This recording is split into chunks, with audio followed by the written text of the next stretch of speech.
નમસ્કાર. સાહિત્ય સંગીતનું વિશ્વ આયોજિત જનનીની જોડ વક્તવ્યમાં નવી મુંબઈ નેરુથી હું ડૉક્ટર નારદી જગદીશચંદ્ર પારેખ મારું વક્તવ્ય રજૂ કરું છું. મધથી મીઠી મારી માવડી રે લોલ કરતી મારે કાળ જુડે કલ્લોલ જો માના સંભારણાના ખૂટ તારે લોલ. માં હતી એમ કદી નહીં બોલાય. આપણા જન્મ પહેલા, આપણા જન્મ પછી અને તેના દેહ વિલય પછી પણ પ્રેરક બળ બનીને તે આપણા અંતરમાં રહે છે. અને જ્યારે માતાના સંભાળણાની વાત આવે ને ત્યારે મામ કહા પાંડવ વશ્ય જેવી પરિસ્થિતિ ઊભી થાય છે. કયું સંભાળવું કહેવું ને કયું નહીં કહેવું. પરંતુ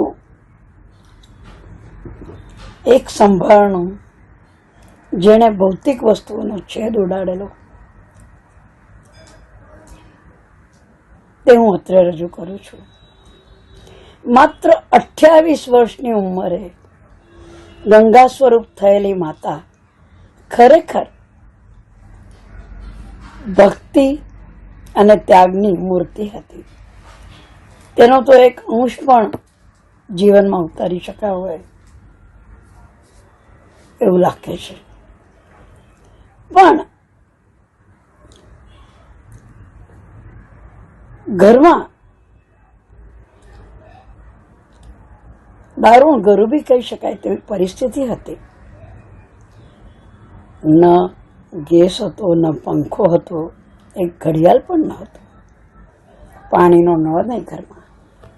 પરંતુ એ બધા વચ્ચે ક્યાંય અસંતોષની છાયા ન હતી. મારો મોટો ભાઈ 7મા ધોરણમાં પાસ થયો ને, મારી કાકીએ તેને ઘડિયાળ આપ્યું.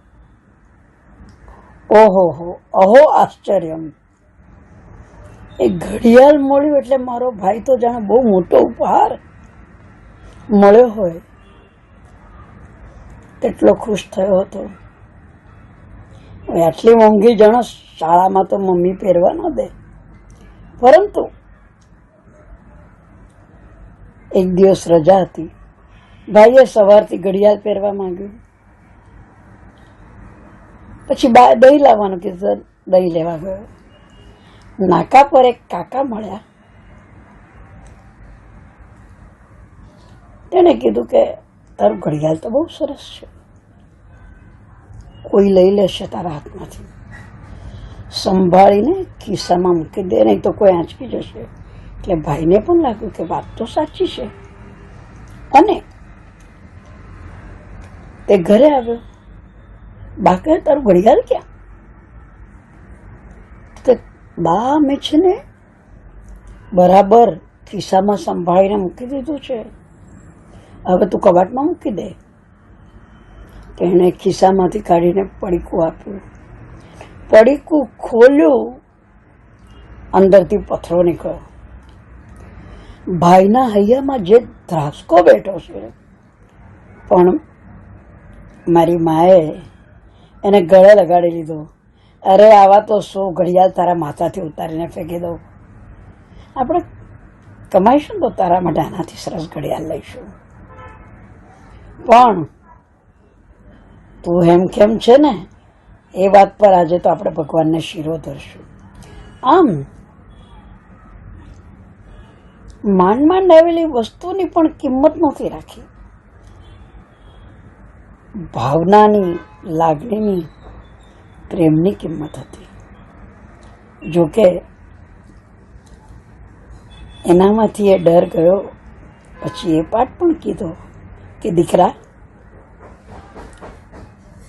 ગમે તેના પર વિશ્વાસ ન કરાય. આમ એક નાની વસ્તુમાંથી એણે અમને લોકોને જિંદગીના 2 પાઠ જે ભણાવ્યા છે તે સંભાળનું અંતરમાં કોતાવ્યું. અસ્તુ.